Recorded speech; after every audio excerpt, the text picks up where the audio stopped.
샬롬 류 선생의 구속사 전공열차 유도수 목사님의 신구약 성경 파노라마를 낭독하는 시간입니다.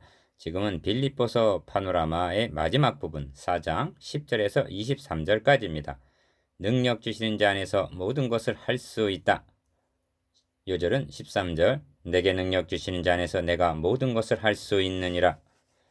마지막 마지막 부분에 이르렀습니다. 본문단 10절에서 23절까지는 선물을 보내준 빌립보 성도들에게 고마움을 표하는 내용입니다. 빌립보서를 기록하게 된 동기가 여기에 있음에도 불구하고 서신 마지막 부분에 이르러 언급을 합니다. 그런데 어찌하여 주제가 능력 주시는 자 안에서 모든 것을 할 수 있다가 되는가? 13절 같은 내용이라도 관점에 따라 중심점이 달라질 수가 있습니다. 저는 성경을 구속사라는 관점, 즉 하나님 중심으로 보고 있습니다. 하나님 중심이란 인간의 책임보다 하나님이 선수적인 은혜를 우선순위에 둡니다. 그런 관점으로 보면 빌립보 성도들이 보내준 선물보다 하나님께서 바울에게 어떤 경우 어떤 처지에서도 능히 감당할 수 있는 능력을 주신 것이 우선하는 것입니다. 그러므로 주제가 내게 능력 주시는 자 안에서 내가 모든 것을 할 수 있느니라가 될 수가 있습니다. 또한 빌립보 성도들의 마음에 바울의 고난에 동참하도록 은혜를 베풀어 주신 분도 하나님이시라는 점입니다. 바울은 일체의 비결을 배운 군사이지만 첫째 단은 너에게는 유익하도록 과실이 번성하기를 바란다는 것입니다.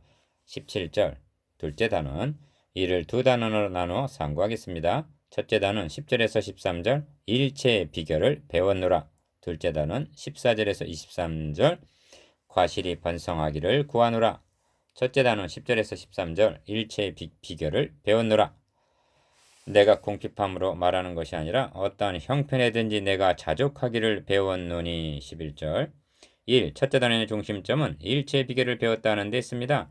바울은 권면을 마치고 기억 내가 주 안에서 크게 기뻐함은 합니다. 10절 상반절 기쁜 마음 고마운 마음을 전하려는 것입니다. 니은 내가 나를 생각하던 것이 이제 다시 싹이 나미니 합니다. 10절 중반절 이러보건대 빌립보 성도들이 복음에 참여하는 교제가 1장 5절 한동안 끊어져 있었음을 짐작하게 됩니다.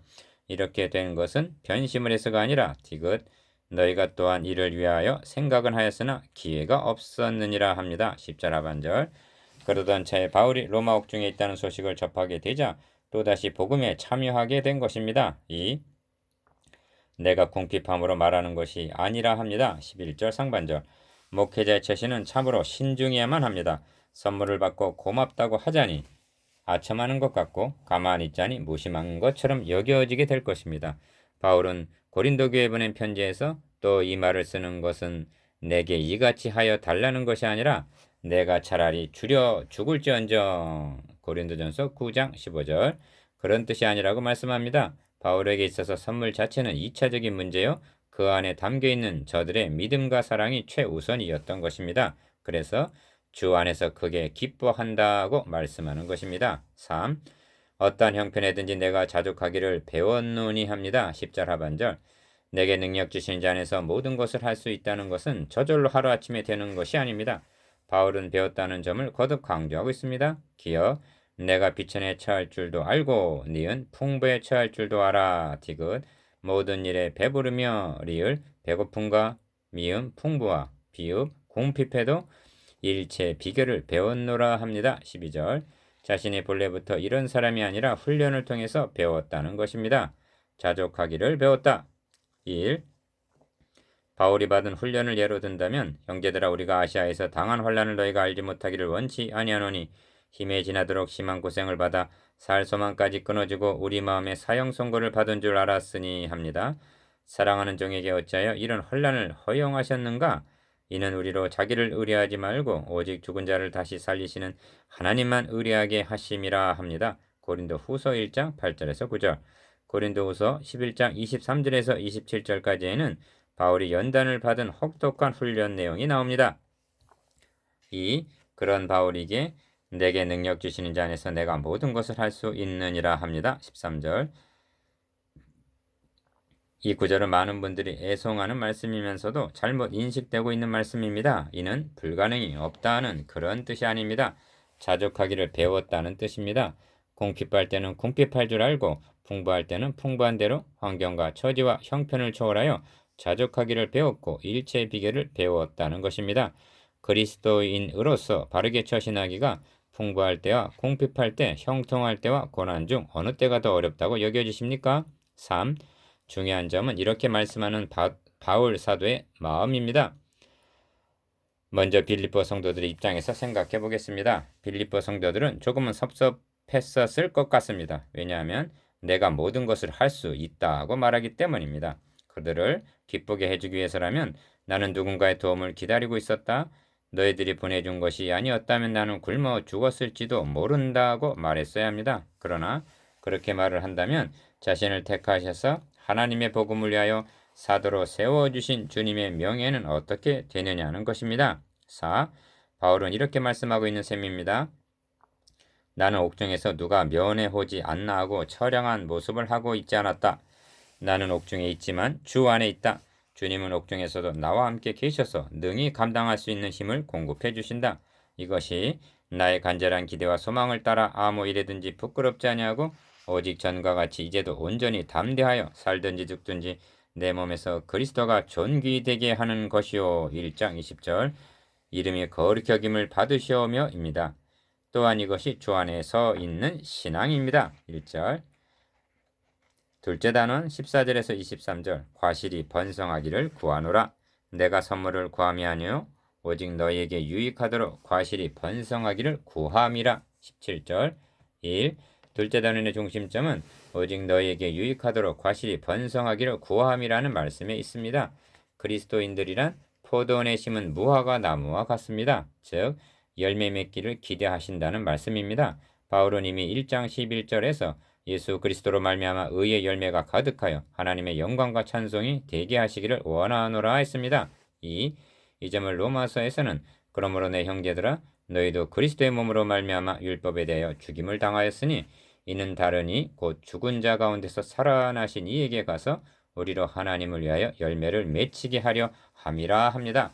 로마서 7장 4절 설명을 가한다면 전에는 율법이라는 남편을 섬기며 살았으나 그때는 아무 열매도 맺지를 못했으나 이제는 죽은 자 가운데서 살아나신 이에게 가서 즉 그리스도에게 계가를 하여 우리로 다시 시집가는 거 계가 우리로 하나님을 위하여 열매를 맺히게 하려 함이라 합니다. 그렇습니다. 열매를 맺게 되는 것도 우리에게 능력이 있어서가 아니라 가지가 포도나무에 붙어 있음 같이 요한복음 15장 4절 그리스도와 연합했기 때문에 가능한 것입니다. 3. 본 단어는 그러나 하고 시작이 됩니다. 먼저 내게 능력 주시는 자 곧 주 하나님을 높여드린 후에 그러나 너희가 내 괴로움에 함께 참여하였으니 잘하였도다 하고 14절 빌립보 성도들을 칭찬합니다. 다시 상기시킵니다만 바울은 잘하였도다 할 뿐 감사하다는 말을 하고 있지 아니합니다. 성경은 사람에게 감사를 하고 있지 아니합니다. 감사와 영광은 하나님께만 돌려야 하는 것입니다. 내 괴로움에 함께 참여하였다는 참여가 귀합니다. 고난에 함께 참여한다는 것은 영광과 보상에도 함께 참여하게 될 것이기 때문입니다. 4. 빌립보 사람들아 너희도 알거니와 복음의 시초에 내가 마게도냐를 떠날 때 주고받는 내 일에 참여한 교회가 너희 외에 아무도 없었느니라. 데살로니가 있을 때에도 너희가 한 번, 두 번 나였을 것을 보내었도다. 내가 선물을 구함이 아니요 오직 너에게 유익하도록 과실이 번성하기를 구함이라 합니다. 15절에서 17절 참여하였으니 잘하였도다. 1. 열매에 대해서 다시 한번 말씀을 드려야만 하겠습니다. 모든 성과가 다 열매가 되는 것은 아니라는 점입니다. 바울은 이를 구분해서 말씀합니다. 자신의 명예나 성촉을 만족시키기 위해서 행한 육체의 일과 하나님이 받으실 만한 성령의 열매가 있다는 것입니다. 갈라디아서 5장 19절, 22절 빌립보 성도들이 첫날부터 이제까지 교제한 것은 복음에 참여한 것입니다. 이는 성령의 열매여 유익한 열매여 번성할수록 좋은 것입니다. 2. 내게는 모든 것이 있고 또 풍부한지라 에바브로디도 편에 너희의 준 것을 받음으로 내가 풍족하니 이는 받으실 만한 향기로운 제물이요 하나님을 기쁘시게 한 것이라 합니다. 18절 바울은 빌립보 교회에서 보내온 선물을 향기로운 제물이라고 말씀합니다. 제물이란 하나님께 드려지는 것입니다. 이는 무엇을 의미하느냐 하면 보내온 선물을 바울이 덥석 받은 것이 아니라 자신이 제사장이 되어 하나님께 봉헌하였음을 가리킵니다. 옥중에서 말입니다. 그래서 받으실 만한 향기로운 제물이요 하나님을 기쁘시게 한 것이라 하는 것입니다. 18절 하반절 향기로운 제물. 1. 구약 역사서는 히스기야가 마음이 교만하여 그 받은 은혜를 보답지 아니하므로 진노가 저와 유다와 예루살렘에 임하게 되었더니 말씀하고 역대하 32장 25절. 신약의 역사서는 헤롯이 영광을 하나님께 돌리지 아니하는 고로 주의 사자가 곧 친히 충이 먹어 죽으니라 합니다. 사도행전 12장 23절. 바울은 선물을 자기 개인에게 보내준 것으로 여기고 있지 아니합니다. 선물을 받은 기쁨을 내가 주 안에서 크게 기뻐한다고 말씀함이 그 증거입니다. 10절. 주 안에 있는 바울에게 한 것이 곧 그리스도에게 한 것이 되었던 것입니다. 바울은 그의 서신에서 그리스도 안에 있다는 사실을 놓치지 않고 계속 붙잡고 있습니다. 이는 바울의 애용어가 아니라 신앙 고백이었던 것입니다. 내 장에 불과한 빌립보서에서도 주 안에 그리스도 안에 라는 말이 15번이나 등장합니다. 1장 1절 13절 14절 26절 2장 19절 24절 3장 1절 4장 1절 2절 4절 7절 10절 13절 19절 21절. 이 향기로운 제물이라 말씀하는 바울은 레위기에 나타난 번제, 소제, 화목제, 속죄제, 속건제 등을 생각했기 때문일 것입니다. 5대 제사 중 전적인 헌신과 감사를 상징하는 번제, 화목제, 순제는 향기로운 냄새라는 말씀이 있으나 죄로 인하여 드려지는 속죄제, 속건제에는 향기로운 냄새라는 말씀이 없습니다. 바울은 빌립보 성도들의 예물을 번제나 감사제로 여겼기 때문에 향기로운 제물이라는 제사법적인 표현을 쓰고 있는 것입니다. 빌립보 성도들이 보내온 예물을 바울은 봉헌했고 하나님은 기쁘시게 받으셨다는 것입니다. 3. 나의 하나님이 그리스도 예수 안에서 영광 가운데 그 풍성한 대로 너희 모든 쓸 것을 채우시리라 합니다. 19절. 이 예민함을 보십시오. 20절에서는 우리 아버지라 부르면서 어찌하여 나의 하나님이라 하는가? 19절 상반절. 마게도냐 교회 즉 데살로니가 교회나 빌립보 교회는 부한 교회가 아니라 극히 가난한 처지에 있었습니다. 고린도후서 8장 2절. 그렇다면 바울에게 물건이며 선교비를 보낸 만큼 자리가 낯설 것이 아닌가? 선물을 받은 바울은 갚을 길이 없습니다. 그렇다고 바울은 빈털터리가 아닙니다. 왜냐하면 천지 만물의 대주재자이신 하나님이 나의 하나님이시기 때문입니다. 나의 하나님이 나 대신 채워주실 것을 믿는다는 말씀입니다. 그래서 나의 하나님이 그 풍성한 대로 너희 모든 쓸 것을 채우시리라 하는 것입니다. 모든 쓸 것을 채우시리라. 1. 그런 후에 결론에 이르러서는 빌립보 형제들도 아우르는 하나님 곧 우리 아버지라 부르면서 세세무궁토록 영광을 돌릴지어다 하고 영광을 돌립니다. 그리고 아멘 하고 20절 화답합니다. 하나님이여 주는 하늘 위에 높이 들리시며 주의 영광은 온 세계 위에 높아지기를 원하나이다. 시편 57편 11절. 2. 그리스도 예수 안에 있는 성도들에게 합니다. 21절 상반절. 바울은 본 서신을 그리스도 예수 안에서 빌립보에 사는 모든 성도들에게 편지하노니 하고 시작을 했습니다. 1장 1절. 편지를 마치면서 동일하게 그리스도 예수 안에 있는 성도들에게 각각 문안하라 합니다. 여러분, 노아의 가족들이 방주 안에 있었듯이 이스라엘 백성들이 유월절 양의 피를 뿌린 집안에 있었듯이 우리들이 그리스도 예수 안에 있는 성도라는 이 점이 얼마나 큰 은혜요 축복인지 아십니까? 바울은 각각 문안하라 합니다. 각각이란 말을 넣은 바울의 심정이 무엇인가?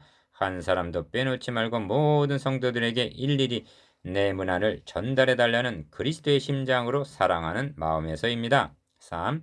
모든 성도들이 너에게 문안하되 특별히 가이사 집 사람 중 몇이라 합니다. 22절. 바울과 함께 있는 모든 성도들은 누구들일까? 또 가이사 집 사람 중 몇은 누굴까? 이는 1장에서 나의 매임이 그리스도 안에서 온 시대안과 기타 모든 사람에게 나타났으니 한 것과 1장 13절 결부된 말씀으로 여겨집니다. 가이사에게 속한 자들에게 목숨을 전하여 옥중에서 낳은 자녀들이라는 말씀입니다. 그렇다면 바울은 옥중에서도 열매를 맺은 셈입니다. 주 예수 그리스도의 은혜가 너희 심령에 있을지어다 합니다. 23절. 우리 주 예수 그리스도의 은혜가 형제자매 여러분의 심령에도 있기를 기원합니다. 4. 이제 묵상해 보시겠습니다. 기어 자족하기를 배웠다고 말씀하는 바울의 연단에 대해서, 니은 내게 능력 주시는 자 안에서 모든 것을 할 수 있느니라에 대해서, 디귿 향기로운 제물에 대해서, 리을 나의 하나님이 채우시라에 대해서, 미음 빌립보서를 통한 도전과 결단에 대해서